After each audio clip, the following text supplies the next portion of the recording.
You'll be able to see it later on. But yeah, dude, it's something great. I'm looking forward to the new year. And like I said, before we start talking sports and everything else like that, how are you doing? You know what? I mean, we finally now got the ordinance to now stay at home.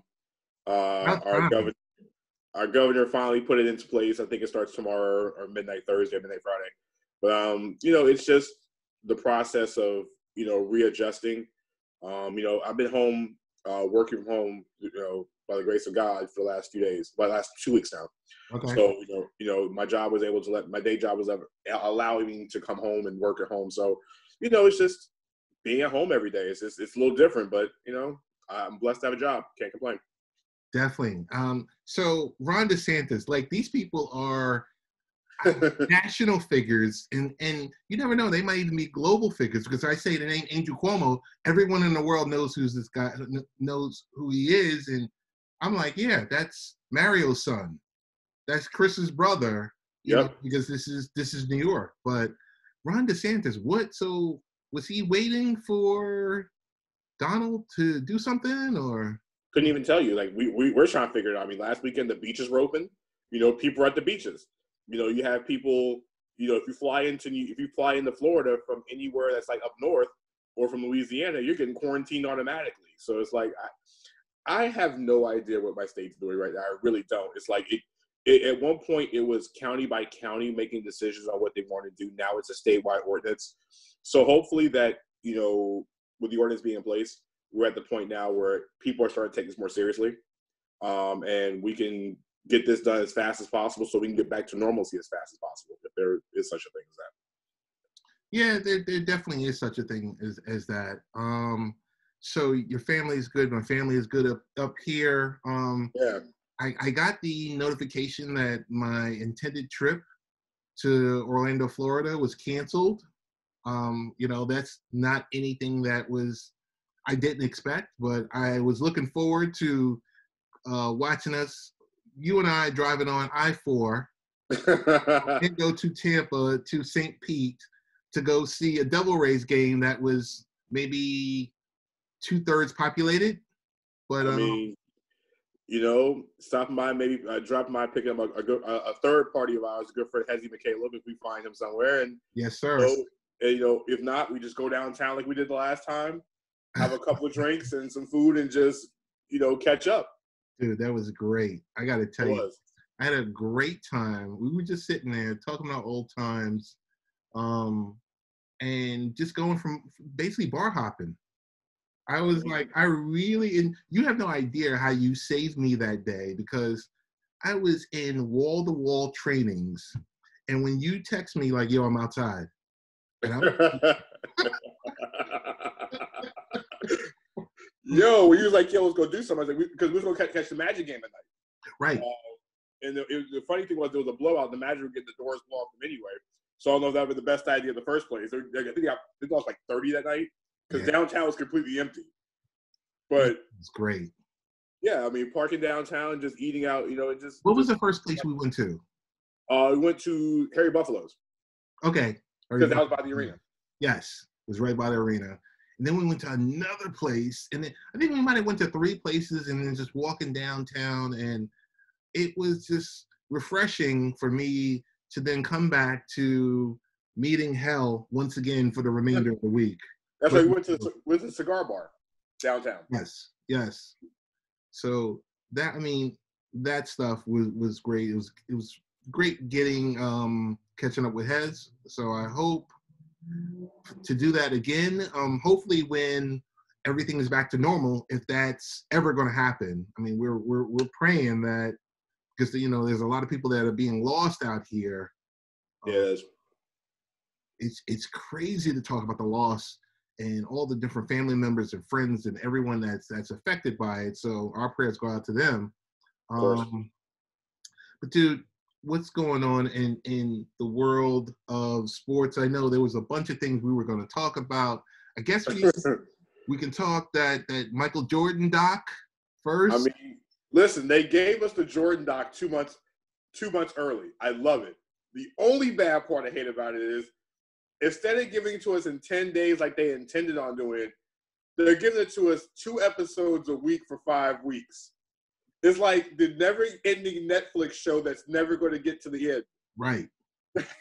Like, I'm going to sit there and watch the first 2 hours, and then we'll watch it again, and watch it again, and watch it again until we get to the second episode.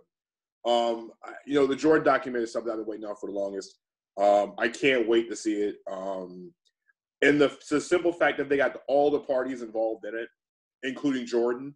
Yes. So and Jordan's like the white whale. Yeah, it's like it's like when you watch these specials and you're missing one person, or you're missing that person, or missing a key figure. No, you have all the key figures. You have Jordan, Pippen, you have Dennis, you have Phil, you have all the major parties involved in this. I mean, the only thing you're missing is I'm sure Jerry Reinsdorf didn't jump in this, or any of the Bulls' current front office. Right. But to get the majority of everybody in this, and with all the footage they said they have, I mean, there was so much footage that they had from that final season. So sitting on this for 20 plus years. I mean, it's got to be the greatest thing ever. To sit on it for 20 plus years. And not do nothing with it. Yeah. They must have known that this was going to be the last ride. They had to know. No one goes around with a film crew for a full season if you didn't know this was going to be the end. I think everybody knew it was the end of the Bulls that time, but I can't wait to see what comes out of it. I really want to see the Jordan and Rodman relationship, how it deteriorated with how Scotty and Michael were seeing, how Phil saw things. I want to see their perspective, and, because, I mean, it all ended, and we know how the story ended with the shot. With the shot. It ended with the shot.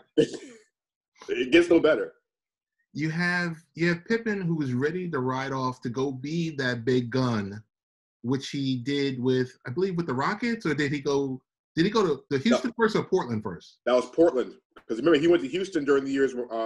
He went to Houston, then Portland. Okay. So he went off to go be that big gun, and everyone else, Dennis just went from team to team to team and just got progressively worse. Yeah. We also Phil with the Lakers, and then with the Knicks, that debacle. Well, I mean, he won championships in LA too, so it wasn't like he was LA for a while. Yeah. He got more rings. So 3 rings. Wait, no. 6. 5. He got 5. He had 5 because Kobe and Shaq had 3. 3, and then Kobe got 2 by himself. Right. So 5 rings. He got 5 by himself there. So Phil has 12. Wow. 12. And it was a crap show. It was a crap show here. It was crazy. I wonder, Ted, I wonder if they did footage on Kobe's last championship run in LA.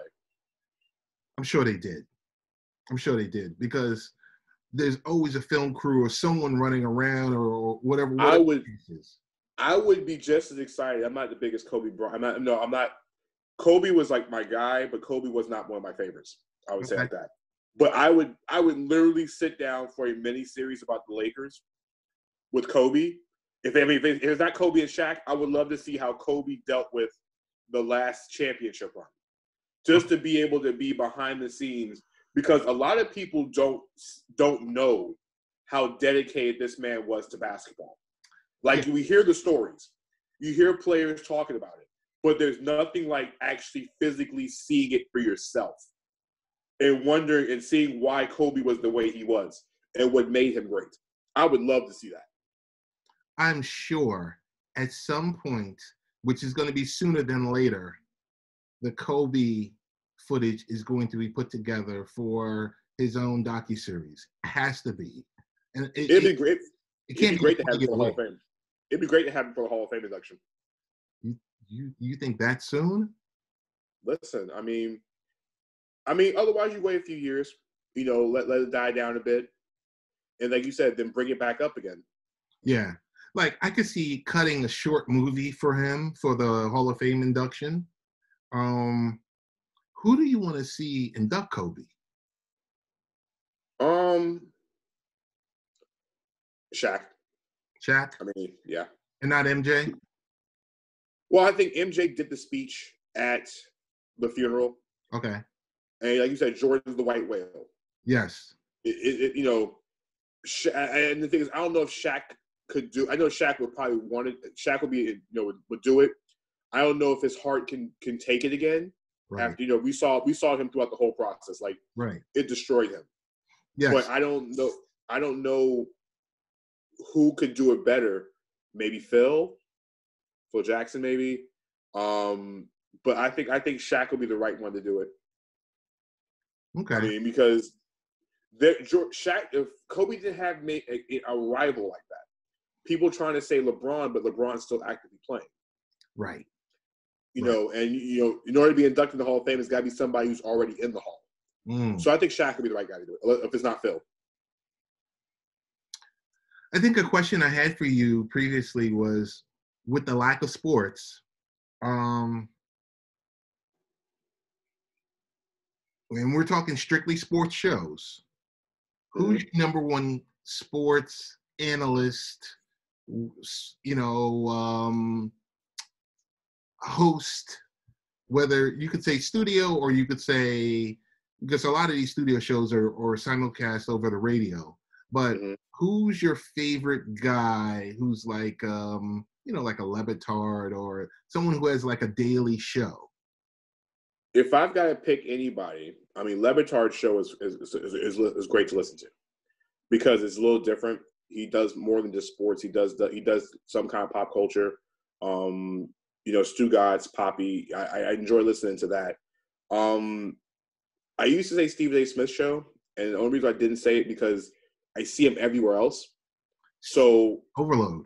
Yeah, I say it's overload, but you know, I've already heard that. It's like, how can you do a 3-hour radio show after spending 2 hours on, you know, First Take? Like, what more different you can say differently in the 2 hours and 3 additional hours? So I kind of like, as much as I love Stephen A. Big ups to Stephen A. I like listening to different things. Like Levitard's show is great. Cowherd's been better with me. His takes have been much more bearable to me. And actually, if I'm up late, I'm listening to Freddie Coleman. Okay. I love Freddie Coleman. Like I said, it's just staying up. You know, now with no NBA, he's on from 11 to 1, so I can do that while, you know, writing an article or something. I would agree with you. I'm sitting here thinking. I mean, Bomani Jones is I like Bomani Jones' show, but like I said, it's just, you know, it's really, my moods all depend, like I said, but Levitard is something I can listen to every day. So what's the feeling you're getting? Are you feeling, because a lot of these guys who had radio shows no longer do their radio shows, you know, like Bomani and this one, and like Francesca used to do a 5.5 hour show, and you know, everyone's going to the pod format, which is a lot less demanding, and you get to talk however, whenever, you know. Do you see that type of genre dying? Do you see terrestrial dying? I mean, really, I think terrestrial radio, when it comes to sports talk radio, is really based on your market, to be honest with you. I think in certain markets, you have to have sports talk radio. In New York, you have to have it.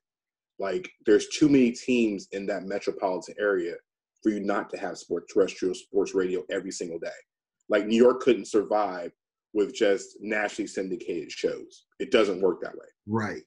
Like, LA does not work that way. Chicago doesn't work that way. Boston.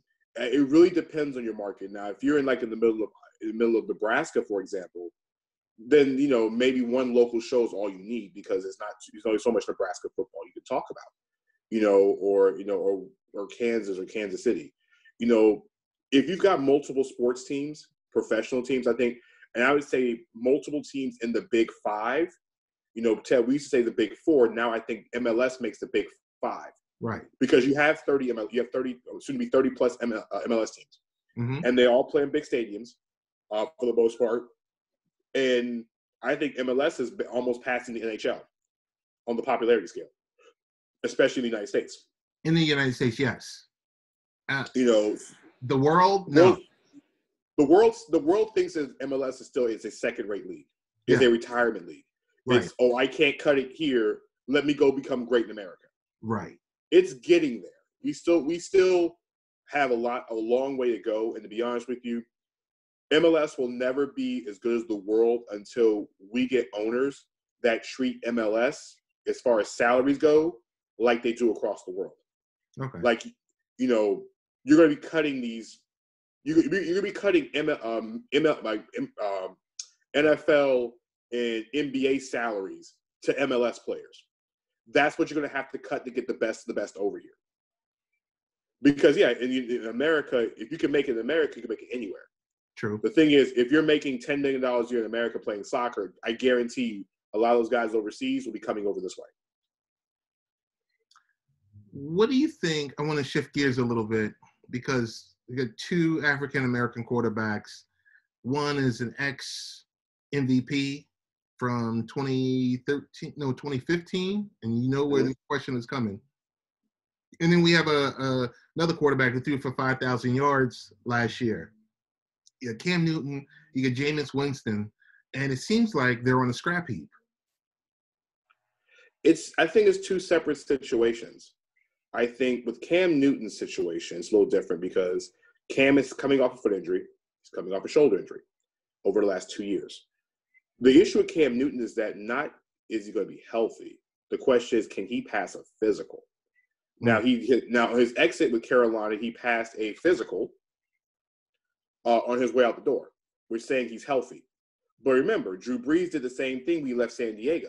Right. He went to Miami and failed the physical in Miami, but he passed the physical in New Orleans, which meant, guess what? He signed with the Saints that year.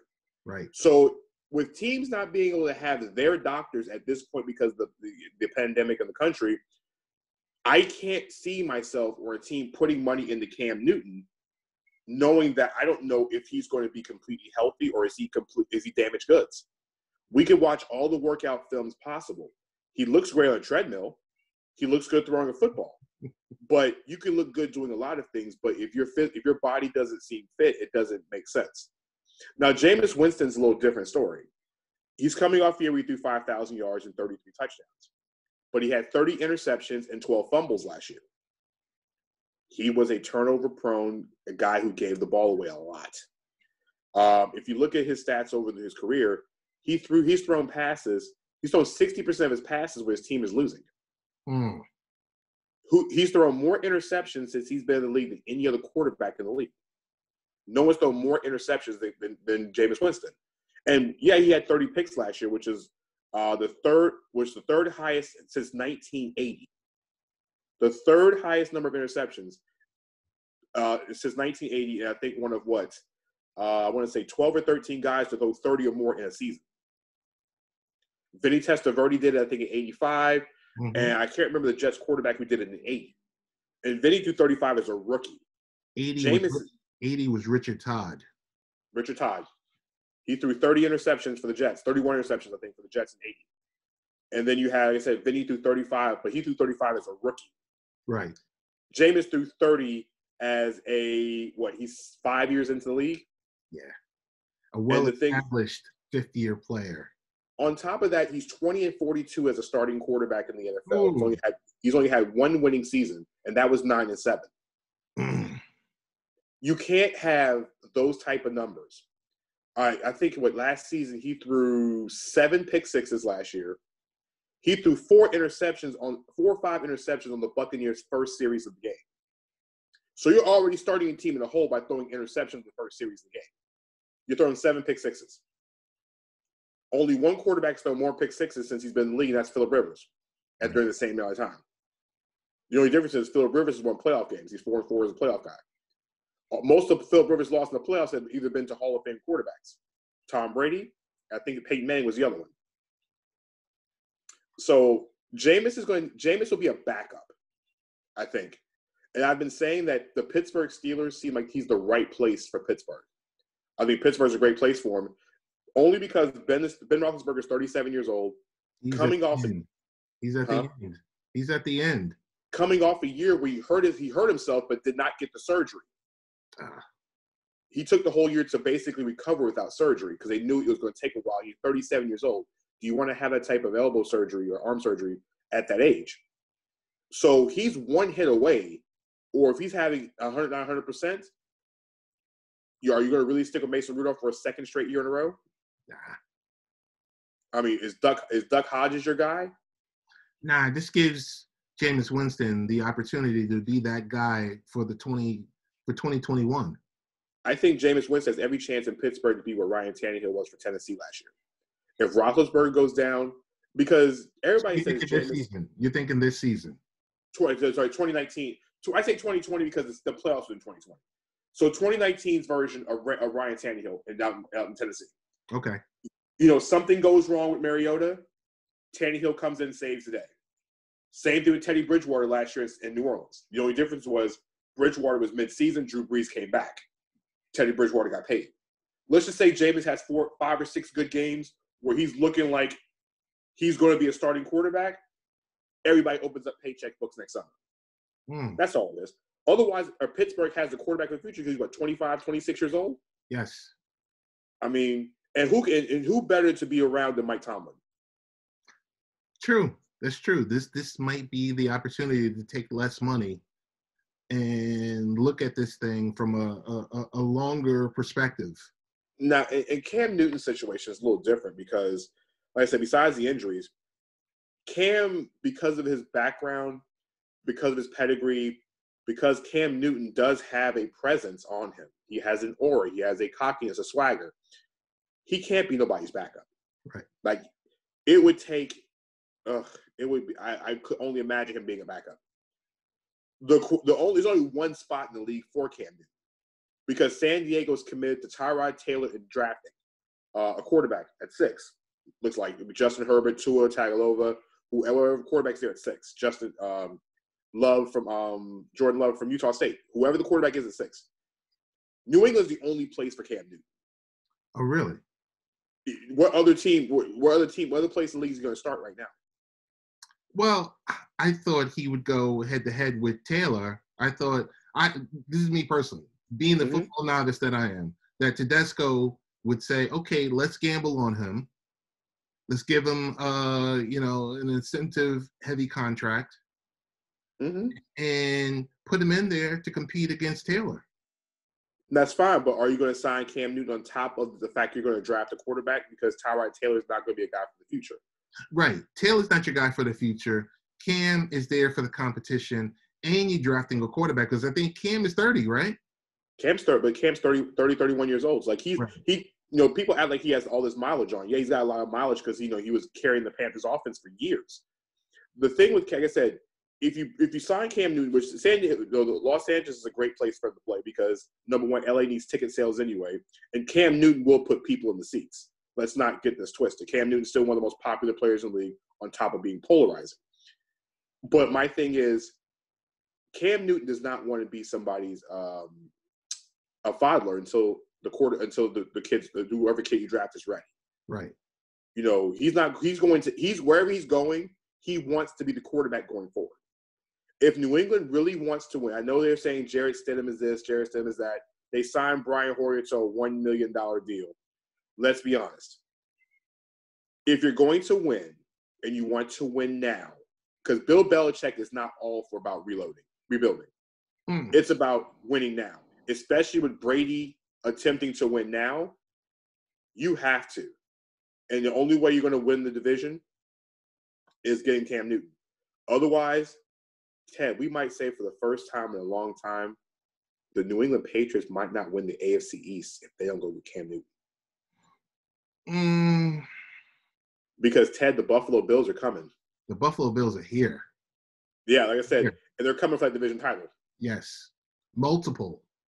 Like, if you don't get a quarterback, the Bills added Stephon Diggs. They lost their first-round pick, but they added Stephon Diggs. They've retained pretty much everybody, and they have one of the youngest nucleuses in the league, and Josh Allen's is only getting better and better. You give him a Pro Bowl type of wide receiver on the wing. Listen, the Bills, they have a running game. They have a really, really good defense. The Patriots, without a good quarterback, it's a done deal. It's a done deal for them. Hey, this is Ted Hicks from Late Night Parents. We're speaking with Danny Thompson. Danny, pump the various outlets that you write and produce and create content for? Wow. Check me out on my website, which is aroundtheassociation.com, which is an NBA-based website, as well as the Around the Association podcast, of course, with NBA season being a hiatus. And we're not doing that to be a podcast. We're doing a lot more live streams on Facebook Live. I'm having different guests come on to do different pods. My radio show, which is Saturdays, which is called Beyond the Buzzer on 98.5 The Wire out here in Orlando. We talk sports, myself and the student of the game, Mr. Kyle Nash, talking sports. Actually, we do a Facebook Live on Thursday nights due to the pandemic.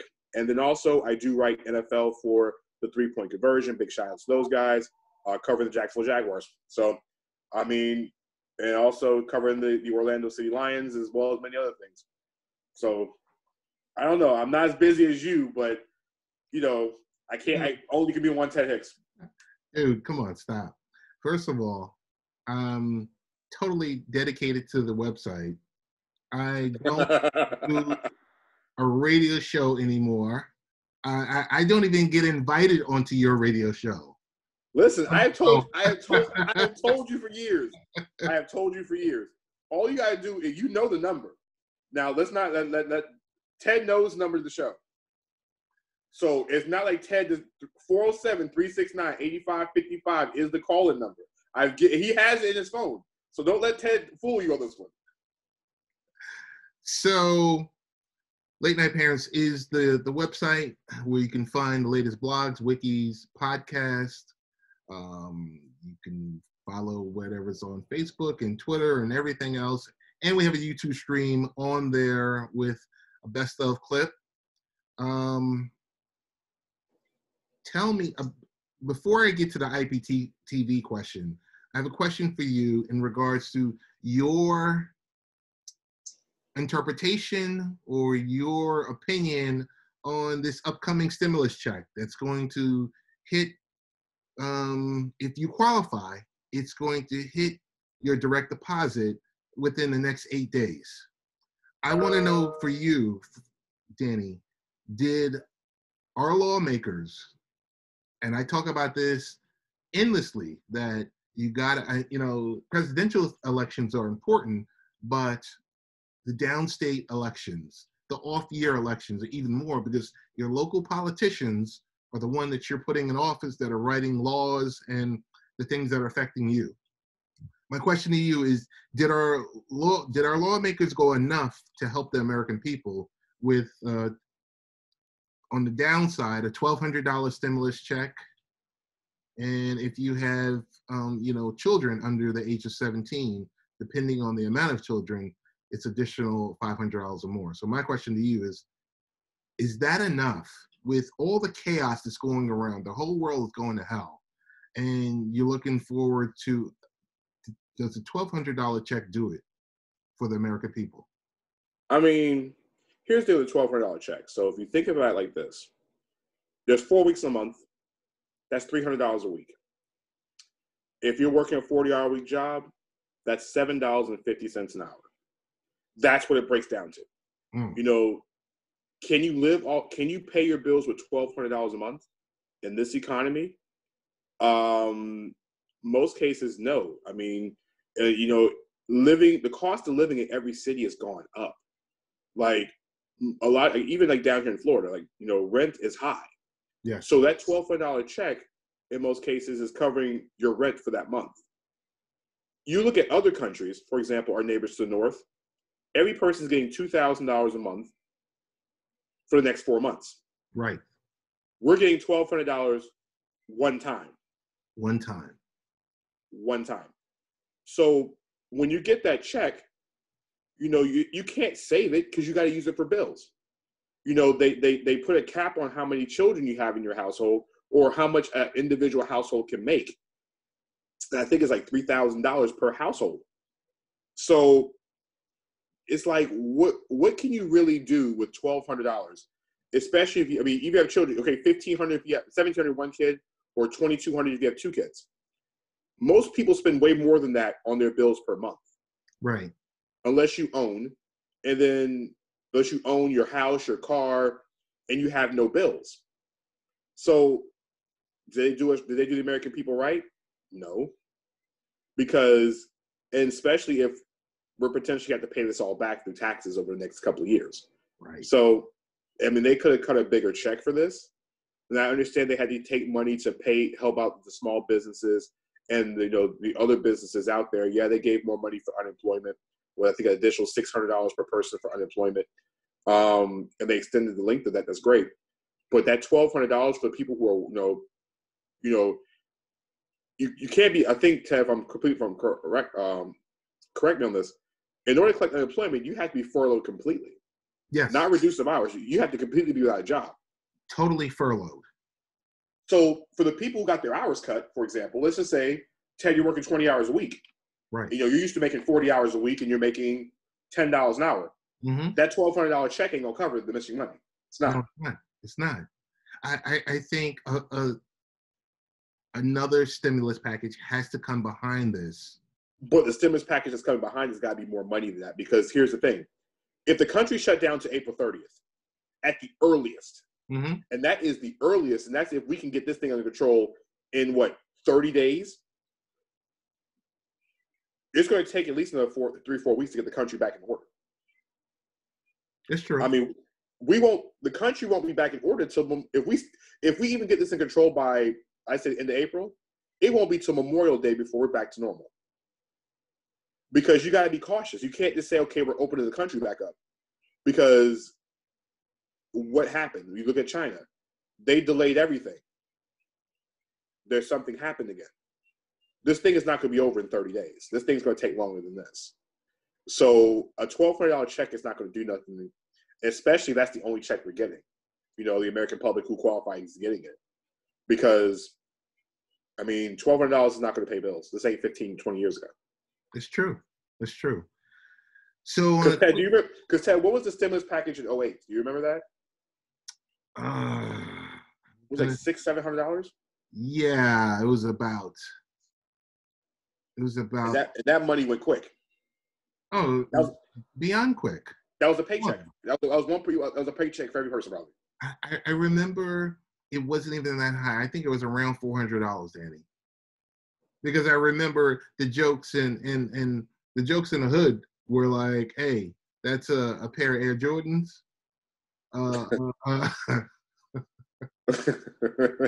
a flat screen, and your favorite bottle of LIQ." So it's. I mean, it's like $1,200. It sounds great in theory, but it's really not great. I mean, the people, I mean, especially for the people who are furloughed, and like I said, I'm blessed, I think we're both blessed to still be working in this time. Oh, yes, definitely. And, but the 1,200, I might think of the 1,200 myself. I'm thinking about it, for the people who work in restaurants. The people, like down here now, every restaurant's going to be shut down as of tomorrow.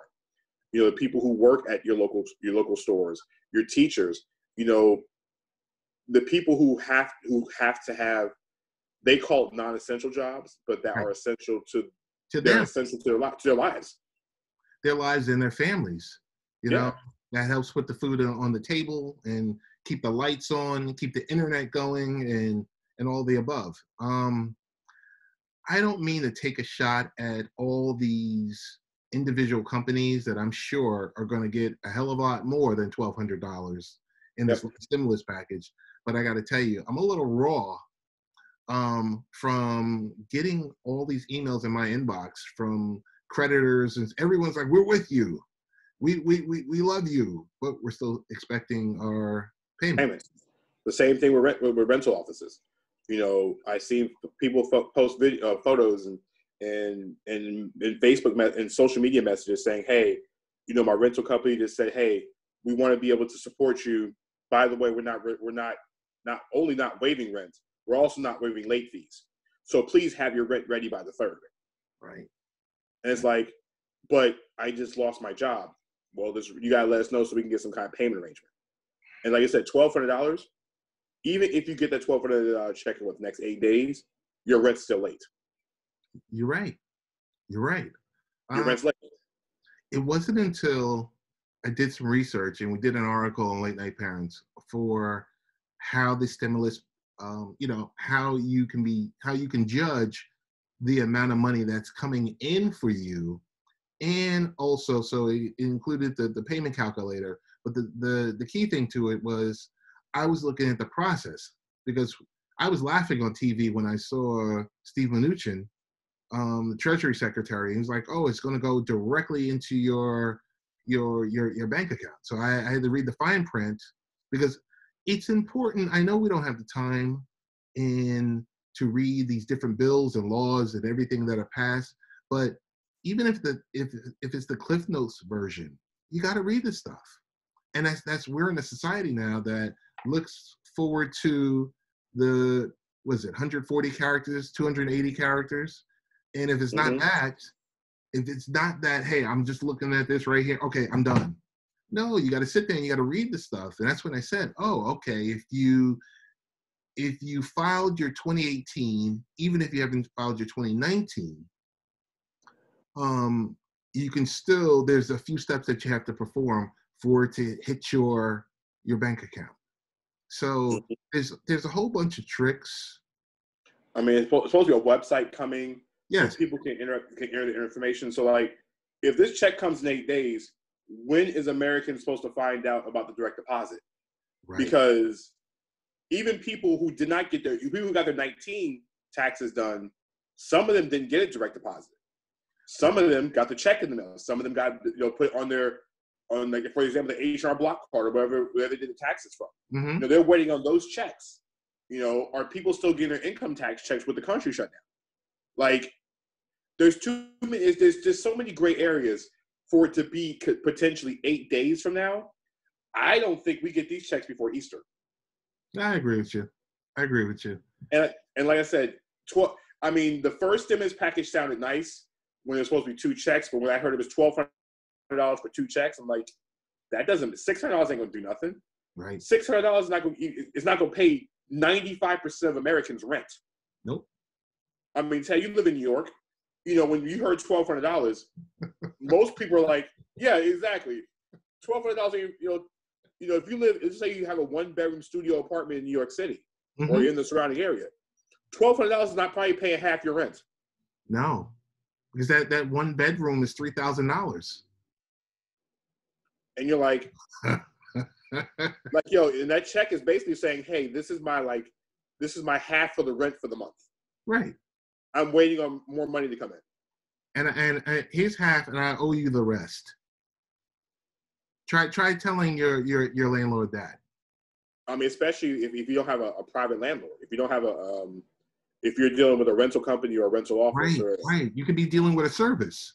Yeah, you're dealing with an email address nowadays. Because try to. I mean, what's so funny? I remember years ago. So.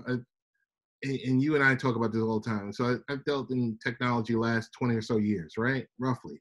A little bit more. It's like nowadays, everything is, you want to deal with someone, it's an email address. Yep. Or it's a chat box. A chat bot. It's no actual physical person that you're actually talking to. So you send your request, you say, okay, I have XYZ. Can you then put the remainder of the balance on next month's? And once you've done that, you play that game now. The game that it's going to be hard as hell for you to catch up. Yep, because it's like once you do it the first time, and you had to, once it happens the first time, like you said, until you get like a bit of money coming in that's outside the norm, you'll never catch up. You'll never. It's very difficult. Never ever. Once you go late and they let you do it, it's like they got you. They got you, and they got you over a barrel going forward. I just want to talk about one streaming service or distributor or appliance or whatever we want to call it. I want your take on DAZN telling it's not its creditors, its partners that, hey, there's no live sports. We're not getting any live sports, so the money that was due to you guys, you're not getting it. I mean, did you hear about that? This is my first time hearing about this, but I found this to be pretty damn hilarious. I think listen, I mean, they're not wrong. Right. The problem is, if I have the zone, they better not hit me for charges that month either. Right. If I have a subscription service to the zone, I better not see. I'm not paying for rerun sports. I'm not paying for fights from 10 years ago. I'm not doing that. It's like this. There is no live sports. So, yeah, nobody's getting paid. Like, I think Canelo's normally supposed to fight during Cinco de Mayo weekend, more likely, and that fight's not happening. That fight's not happening. But Canelo already got his check already. Yes, he got the guaranteed money. He got the 300, whatever it was, 300 million. Yeah, so the 750,000 buys that they were expecting from the fight, null and void. You got to think about when Dana White went through today with Khabib calling off the fight because he couldn't get out of the country. Right. You saw. I guarantee you, Dana White saw about at least 1 million buys go flying out the window today. Of course. I mean, that's just the way sports is right now. Like, and I'll be honest with you, Ted. To be completely honest, I read something and listening to something. I think it was Pro Football Talk. They were saying that we might not even have football this year. Yeah. I mean, because I don't think the NFL wants to play in empty stadiums. No. Who wants to play in empty? Do you want to watch a wrestling card that we're going to watch with WrestleMania this weekend and that's already been pre-taped and predetermined and with nobody in the stands, and you're sitting there like, how does that not? I mean, how can you get charged off of something like that? It's funny because you watch every week the WWE and AEW go at it with two shows. Neither one have audience in either one of the shows, but it's just somehow that one show is more entertaining than the other one. For the life of me, the show that's on once a week is more entertaining over the brand that has 3 shows on in 5 nights. Right. And neither one have crowds. Supply and demand, my friend. Supply and demand. But WrestleMania is going to be very weird because normally WrestleMania has, the WrestleMania moment, is it going to be Drew McIntyre's moment to win the WWE Championship over Brock Lesnar? Is that going to happen? We know Roman Reigns is out of we got a lot of people, duck out of WrestleMania. Yeah. And I say duck out in the bad ways because you had people who were potentially quarantined. Right. Roman Reigns, had to think about his family. He's coming over leukemia. Does he really want his immune system in a situation where it's already compromised a bit as it is to put himself in potentially more danger for one match at WrestleMania where you can just take some time off and let this epidemic go down and be around long term? As the WWE, do you really want to risk your wrestlers potentially catching coronavirus? Who knows if anybody of the current group has it? You don't know. And I understand that the WWE and AEW put on entertainment for us. I get it. I mean, we're deprived of entertainment now. I mean, you look at television now. We're watching old ESPN Wednesday night is what the finals with LeBron and the year they won the championship, Game 6 and Game 7. Yes. We're waiting for Friday night when they're showing the Twitch, the 2K tournament by the boardroom, which is going to be all on ESPN on Friday night, which we'll be entertaining ourselves with. Is it going to be live? Is it going to be live? I think so. Okay. You have guys playing 2K for charity. You have everybody just trying to find ways to be entertained. And I get, I see what Vince is trying to do. I see what Tony Khan and those guys are trying to do. But yeah, Saturday and Sunday is going to be, and now it's 2 nights. Well, it's 2 nights. Come on. I mean, I get why it's 2 nights because you could only have but so many people in the area. You're trying to do the matches. You can't do it live. You want to make sure things go out and get everybody involved in it. It's just going to be weird to watch WrestleMania over 2 nights in an empty arena. It's just going to be weird. So my question to you is, did Vince have everyone sign an NDA for WrestleMania? I'm sure as soon as this thing happened, I mean, no wrestlers talking about anything involving this coronavirus. I mean, I think Roman Reigns was the only one to speak about, his absence from WrestleMania. I think he spoke about it today on his social media feed. But I think with Roman Reigns, I think it was a little different because he has, he's coming off a system issue, a personal, leukemia is not something you want to deal with. I mean, he's had it twice, right? And for him to pull out, I'm not mad about that. It's family first. You got to take. He's got a life to live. He's beaten it not once but twice. And you want to be around and to wrestle another WrestleMania.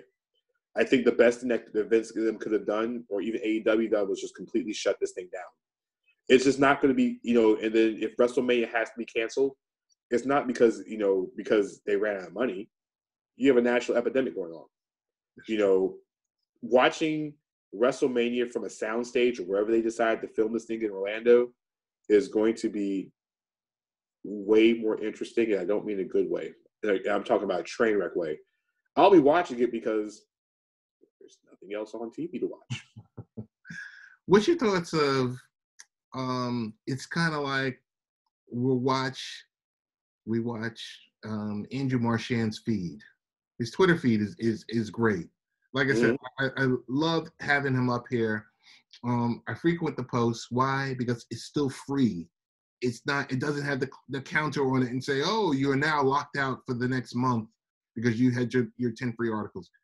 Totally free. Yes, I know it's by the Murdoch family, which owns Fox News and everything else like that. I get it.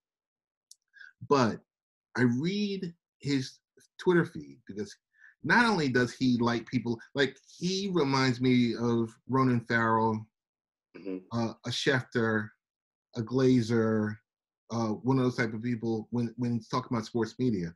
He's mentioning the fact that TNT and CBS paid their analysts, paid their production staff for what's the name? March Madness. Yeah. CBS paid their golf analyst. NBC is paying their people. Yeah. And I'm not talking about the regular hosts or whatever like that. I'm talking about all the people that actually make the action come up on the screen and that we're able to watch and enjoy and they're able to perfect. It's a scary time if you're a freelancer for anywhere. It's really, really scary. But I wanted to know, your thoughts on that. Like, kind of like with, I guess I'm leading into with you is April 1st is here.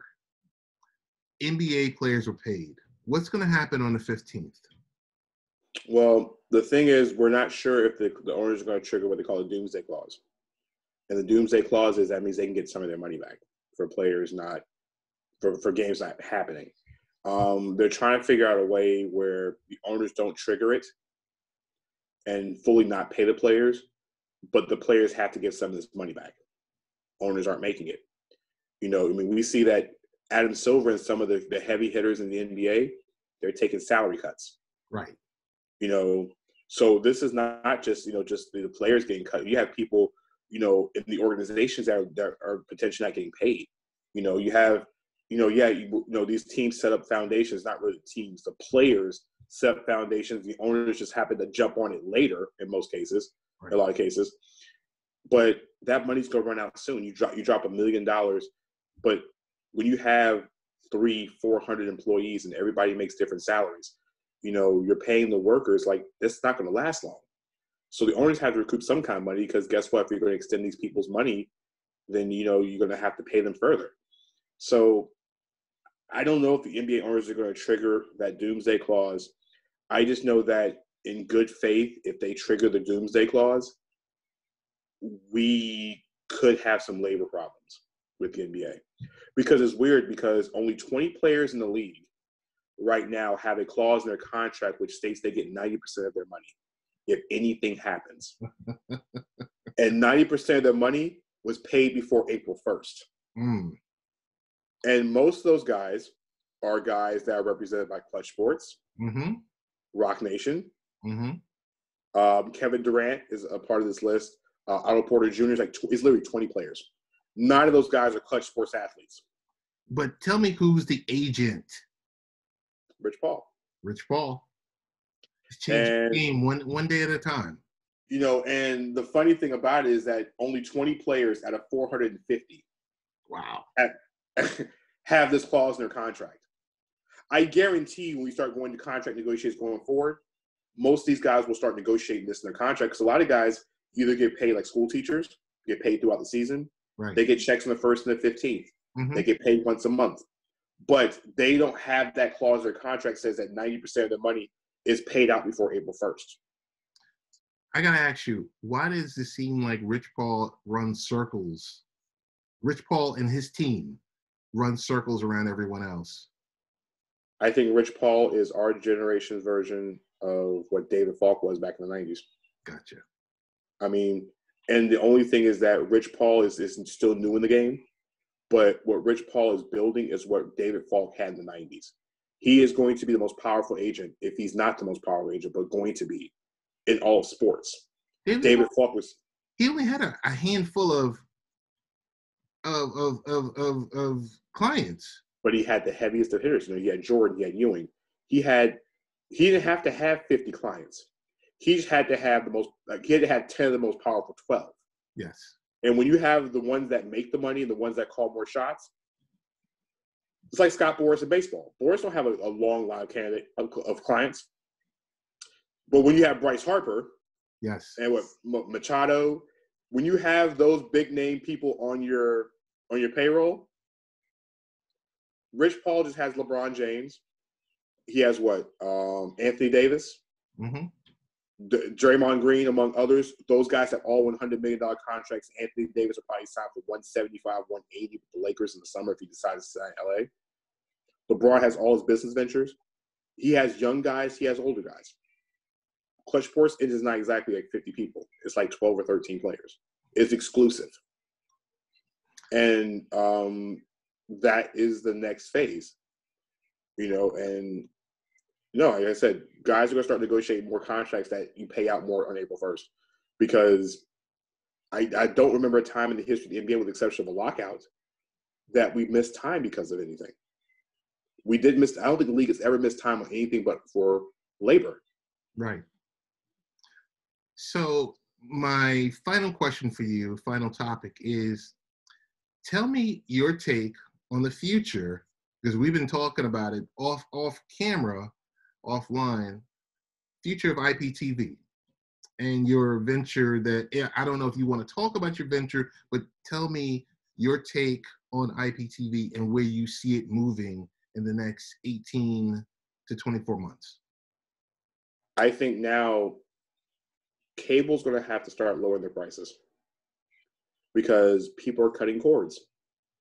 You know, with Netflix and Hulu and, you know, you have every single streaming service out there. I mean, we're not even just talking cable in general. We're just talking just movie service. I mean, Disney Plus, you have ESPN Plus. You have people going to just creating their own, you know, IP streams, and it's cutting out cable.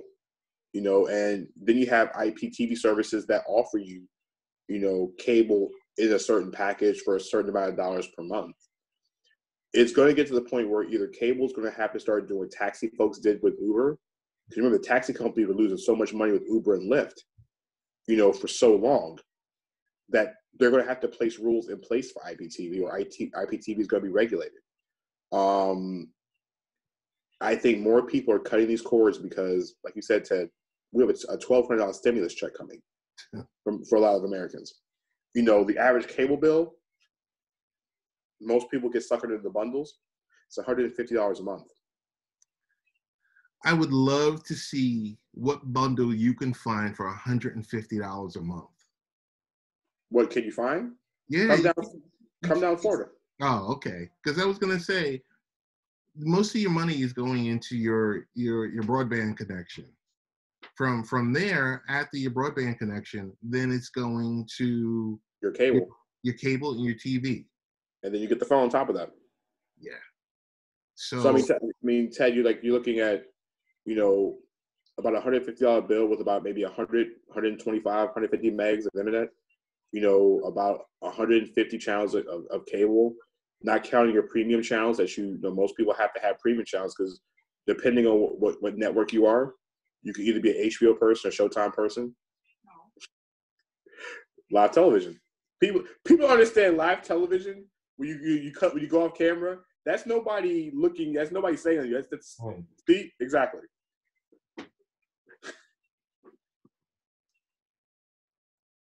That is when you go off camera. That's something. So what are you doing in regards with IPTV? Well, we were going as a venture. Myself and my friend Bobby Guarantini we're starting up. We call it the Basketball Zone network. It's in delay right now, actually. We were going to launch it right around March Madness, around April 1st. Actually, April 5th was supposed to be the day we were going to start our first set of programming. Unfortunately, with everything going on, around the sports world, we have to delay it. But once it's out, it's a full-fledged 24-hour basketball channel. Not just your typical NBA or college. We're talking international. We're talking semi-pro. Yes, we're talking semi-pro leagues across the country, as well as besides semi-pro leagues, we're talking youth basketball. There's so many forms of basketball skills training. We're doing podcasts. We have different people on from different places, and it's everything that encompasses basketball and its culture and everything it means across the world. So international basketball, everything is going to be all basketball centered. With shows, like I said, talking college, talking pro, talking international, with a website coming with it. So it's something that I'm extremely excited about. But we're going to probably delay it to the fall until we can get an actual idea of when basketball will be back to normal. Not basketball in general, just the world in general goes back to normal. Then we'll go into doing more. Like I said, just for now, kind of like sports, we're kind of on hold. Gotcha. All right. Well, when you guys do go live, I know someone that might potentially be able to give you a 48 to 54 minute weekly show. I don't know. I might, maybe my people could talk to your people. I mean, listen, we're always looking for content. I mean, I know in the original list of shows, I said one of the original list of shows, I have 3 shows coming to the network myself that I'm actually a part of. And, all the content's great content. So my thing is with this channel, on top of that, it's being able to find people who are hungry about basketball and want to talk basketball, and it's having that perfect mix of people that love the game, that want to talk about the game, and that's willing to put the game on a different perspective. And it's different than what the analysts see. And it's also more of the up and coming folks. So it's going to be a good balance. And I'm really super excited about the project. But yeah, if somebody, have your people call my people, and then we can get going because we got nothing but time right now. Right. That's true. You got nothing but time and nothing but content. So we do. Danny, best ways to find you? On Twitter at Danny, DANNY, number 3 Thompson on Twitter. Around the Association on Facebook. Beyond the Buzzer, which is page on Facebook as well too. Like I said, we have the YouTube page coming. Like I said, just keep an eye on those 2 pages for my live streams. I'm doing a weekly basketball show with my friend Deshaun Tate. We're actually going on air, I think, Friday night or Saturday, talking college hoops and the NBA draft. Like I said, myself. What's the name of the show? It's gonna be around the Associate. It's gonna be around the Associate's Facebook page. We haven't really named a show. We just basically get together and talk hoops. But Beyond the Buzzer will be on throughout the week with myself and Kyle. We're both home. We're both dads, so we got it's never a certain day with us two. But until we get back to normal, we'll just be dropping things here and there. And check out my work at 3pointconversion.com as well too. So is the work that you do with Kyle is it more simulcast for the Saturday show or? Yeah, it's in more. We're doing more, not 1 hour bits, more like express stuff, like 15, 20 minutes, kind of segments. And We're dropping stuff individually on the Facebook page. throughout the week. I think once we get more, once we get in a better place and an idea of the time frame for things, I think more content's coming in. And sometimes we just have spur of the moment content. Sometimes we do that sometimes. So, Gotcha. Well, dude, as always, I want to thank you for jumping on here and always chatting. It's always good to catch up with you. It's good to catch up with you offline, but when we record this is our first video pod. I know. Like I said, Ted, this might, have my people call your people. We might do a much more of a more consistent video pod. You never know. I think this is great because what I'm going to do is scrape the audio from it, send it out to our friends at Spreaker and iHeart and everything else like that. Big shout out to those folks. I think that's still a great platform, the whole Spreaker, iHeart platform. It is. But it's ever changing. It's ever changing. So you just got to keep your eyes open for it. And they pay directly to PayPal. I remember saying that to you a few weeks ago. They pay directly to PayPal, so you got to set up the PayPal account. Other than that, we shall talk in the future, my friend. Always, my pal. Always, always.